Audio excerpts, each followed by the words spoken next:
Guess who's back? Back again. So good at vlogging. Actually, I had vlogstipation for probably a good month and a half. Maybe it was 2 months. I don't know. I don't want to get hung up on the numbers. I've said that before. Probably twice. Maybe it was 3 times. No, 4 times. But truthfully, I've just been up to my cha-chas and busy work.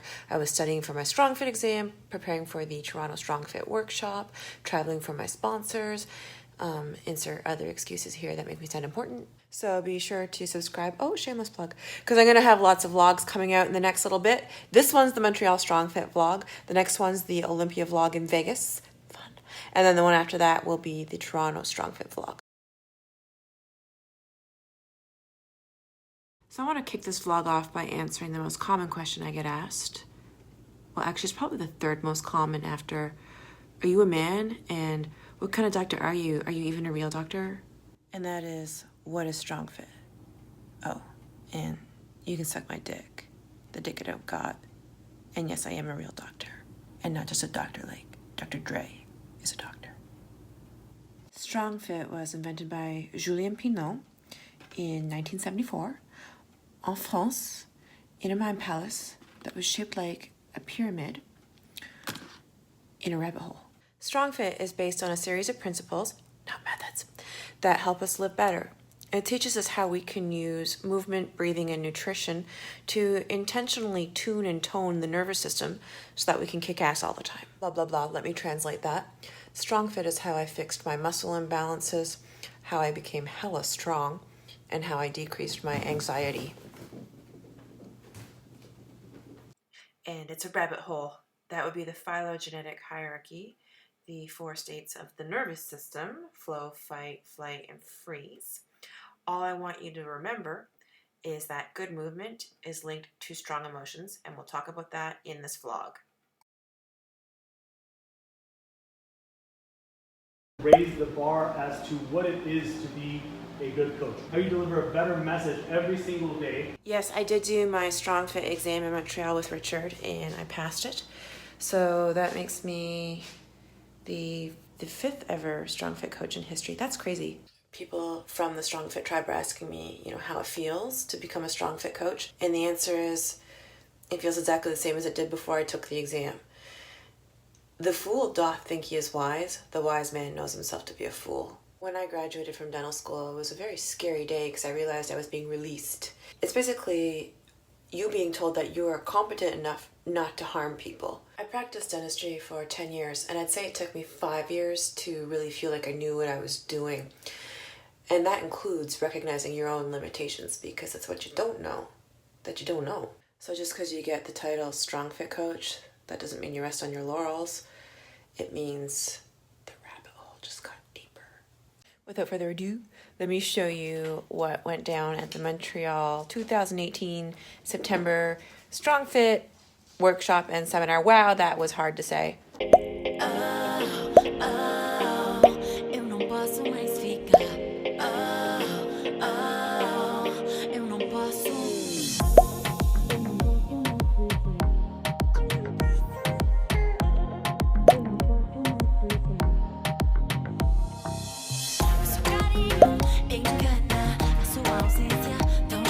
Now I'm going to show you the blue ball session that Richard took us through.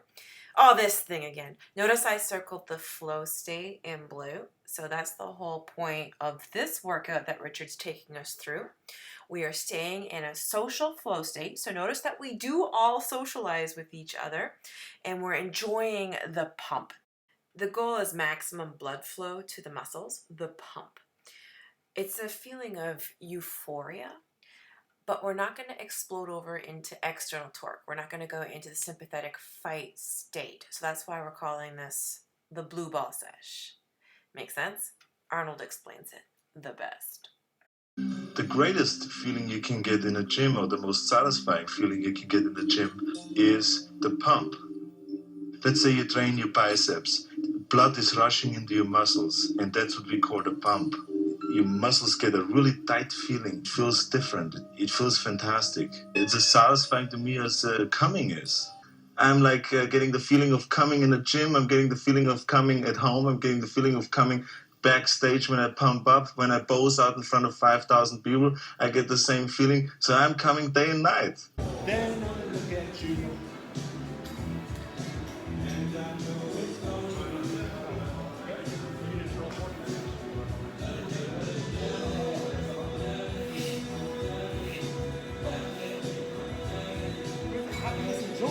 The triceps are growing. Everything can go.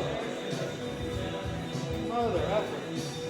Sarah, I feel like you set me up for failure on this one. Try that. Shit! This way. Hi, Kappa.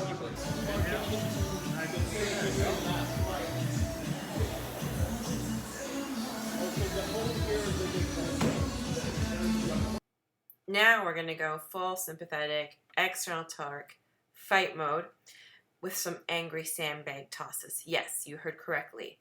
Angry. Remember what I said earlier in the vlog? How good movement is linked to strong emotion. So if you feel anxious, guess what?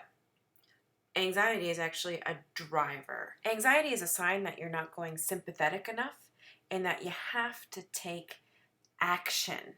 You need to create emotion to fix something.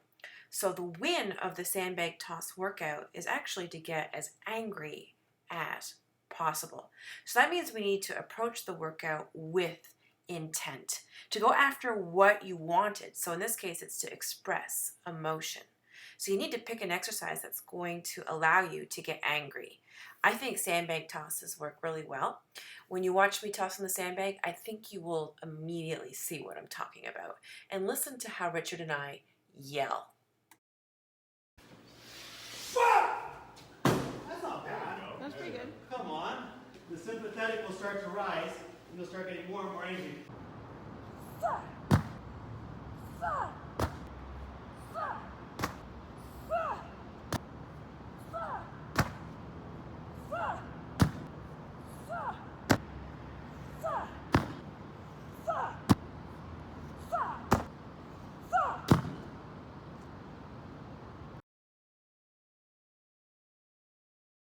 Most people struggle to properly hinge at the hips.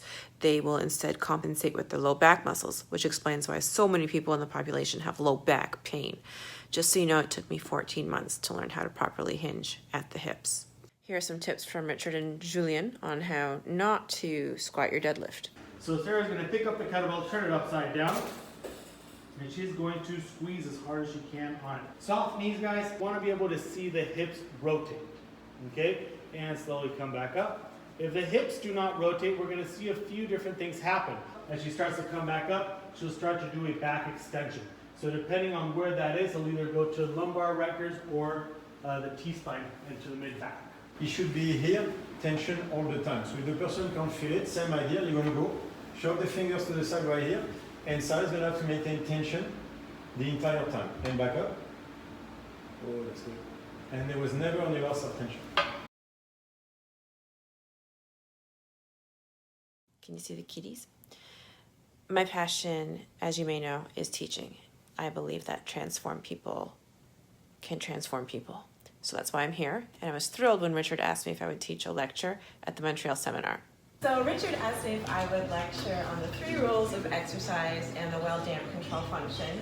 And I'm very excited to do that because I told you if you Google well-damp control function, this picture will show up. How did you do it? That's what we want to know. I started doing StrongFit in November of 2016 because that's when Gus took the course. And he told me he was going to be away for a week, but he didn't tell me why.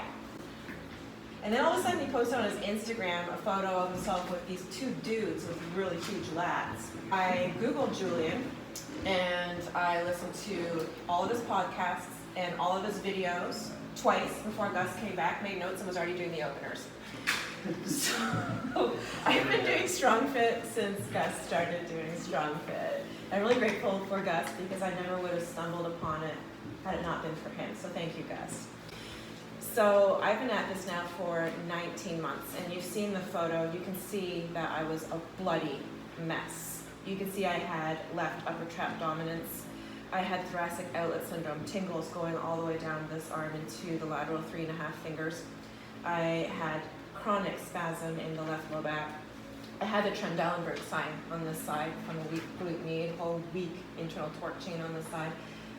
Chronic, severe knee pain for 2 decades. It was so bad that I couldn't even bend down or squat down or kneel on the floor without wincing in pain. I couldn't do stairs up or down either. It was caused by practicing dentistry. I'm a dentist in the 11 o'clock position, so I was always like this, and it collapsed my left external oblique. And this is my key log. When you have one issue here, it's going to cause a whole bunch of other issues throughout the body. But I didn't realize that the way that I was moving was actually feeding my problems. It was not fixing my problems. So that's what's bringing me to today's topic, which is the 3 rules of exercise. Oh, by the way, I drew that to show you what my pyramid looked like before I started StrongFit. Can't you see it? This is what my pyramid's starting to look like now, because I had no structure. So I had deficiencies, yes, imbalances, yes, weaknesses, yes. And I want to make it clear to you that this is an ongoing process. I'm still working on it. And the reason why I am so committed and why I show up every day is because I found intent. I know my why. I know why I'm doing this. So that's what motivates me to make good choices when it comes to how I approach exercise. So the first rule of exercise is that it needs to show us what the problem is. Now, I want to tell you my secret for this. I video myself. Every single thing I do, I video it from the front view, from the side view, from the back view, so that I can watch what's going on with my movement. I also put mirrors in my home gym so I can see myself moving. Because how am I supposed to know if I have a problem if I can't see how I am moving? So this is giving me phenomenal biofeedback so that I have this intra-set feedback. I can look at what I've done and then make adjustments for the next set. And that's how progressively over the past 19 months, I've been able to auto-assess and make improvements. So if you're doing an exercise and you don't know you have a problem, that's a problem in and of itself. So let's do an example. The shoulder opener. You guys know the shoulder opener, where you're holding onto 2 light dumbbells and you're going to bring them overhead. So I did this in front of a mirror for the first time in November of 2016, and this is what I saw. Do you see something wrong here? Yeah.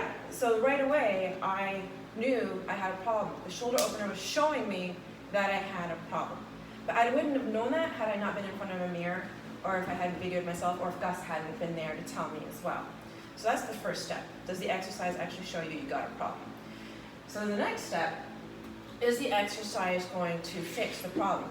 Well, that depends on how you do it. You know how Julien always says it's not what you do, but rather it's how you do it. So if I kept doing it like this, do you think that I was going to fix my problem? No, I was feeding it. So that meant I had to find intent so I could ditch my ego, because I was all about causality. I wanted to be in the right position and look amazing, instead of doing finality, which he says is finding the tension. Because that's what's going to fix the problem. If I can actually figure out how to find tension in my pec major and my teres major while moving it overhead, then I have a win. So that meant I had to ditch the ego, come into this position, and stop when I knew the upper trap would start taking over. So that's exactly how I went about fixing my problem, by finding intent, ditching the narcissistic behavior, and realizing why I'm here. Then the next step, does the exercise give feedback? Yes, because whenever I did it wrong, guess what would happen to me? Doing this motion here would make the thoracic outlet syndrome, the tingles, just fire up all the way down my hand. Do you know why that happens? When you use the upper trap like that, what it does is it hikes the head of your humerus into an unfavorable position in your shoulder joint, and that starts compressing on structures. Your pec minor lies right on top of the brachial plexus, so it's compressing it, and that's why you get those tingles going down your arm. If you're doing it in the correct position, then you're going to feel totally fine. So I would immediately get feedback as soon as I was doing it wrong, and I would reposition and re-strategize and try and find the tension again. So that's how feedback works. If something feels yucky, you know that you probably are not doing it properly. The well-damped control function. So damping is a term in engineering. It's an influence on an oscillatory system that has the effect of reducing or attenuating the oscillations. So these things here are the oscillations. This line here would represent perfection. Perfection is never going to happen. So the whole idea here is that the exercises that I'm doing over time will result in wins. I'll make progress instead of making setbacks. So these parts here represent the mistakes, and you can see that the mistakes are becoming less and less over time. So that's how I know that I'm fulfilling the 3 rules of exercise. Now, the lesson I learned, and actually this is something I talked about with Gus quite a bit, at first when I would make mistakes, my reaction to it was not very good. Probably we would consider that causality, because I would dwell on the mistake that happened and fixate on that instead of realizing finality. I need to think about what I'm going to do next, because mistakes give you valuable information. It gives you feedback and clues as to what it is that you need to do next so that you can start winning again. And one thing that really helped me was something Richard said. If you're working within 4% of your skill set, then you're more likely to win instead of getting frustrated because you keep losing and making mistakes. The last thing we want is for the oscillations to go in this direction. We want it to go in this direction. So I think if you have a mature mindset, when it comes to setbacks, it's going to definitely be in your favor, because setbacks are indeed inevitable. But the whole point is that we will have fewer and fewer setbacks over time. Any questions? So a new StrongFit concept we've been taught is the notion of taking advantage of the fact that there's proprioceptors in the palms of our hands and in the soles of our feet. Think of proprioception as your 6th sense. The skin on the palmar surfaces of our hands and on the plantar surfaces of our feet are highly populated with proprioceptors. So this means we can make use of this to help us either recruit our internal or external torque chains. If we target the proprioceptors on the medial aspect of the hand and the foot, it will help us recruit the internal torque chain. But if we target the proprioceptors on the lateral aspect of the hand and the foot, it would help us recruit the external torque chain. So when I do a handstand or push-ups, which is internal torque, I would place more pressure on the inner aspect of my palm. Whereas if I were doing a sumo deadlift, which is external torque, then I would place more pressure on the lateral aspect of the foot. Bending the pec stick is internal torque. So that means when I'm gripping the handle, I want to make sure I'm contacting the medial aspect. So if you find you have discomfort in your elbow and shoulder joints when you're doing it, take a look at your hand position. You're probably holding it such that you're more in external torque. So try this. Next time you do an internal torque chain exercise, think of contacting the inner fat pads of the hands and feet. So that means no shoes. And for external torque, you would contact more the outer fat pads of the hands and feet. Ooh, I wanted to share an exciting one with you. I'm so excited.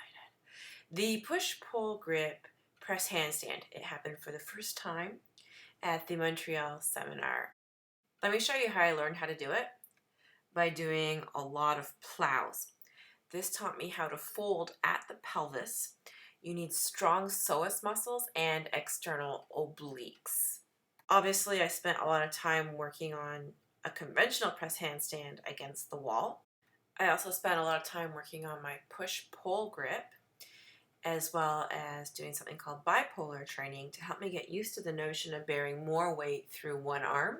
So I just piled up my sandbags, and you can see exactly what I'm doing here. And I did every theme and variation possible. I tried handstand push-ups, different heights of the sandbags, you name it, until eventually I felt comfortable enough to reach up and grab the bar with the push-pull grip.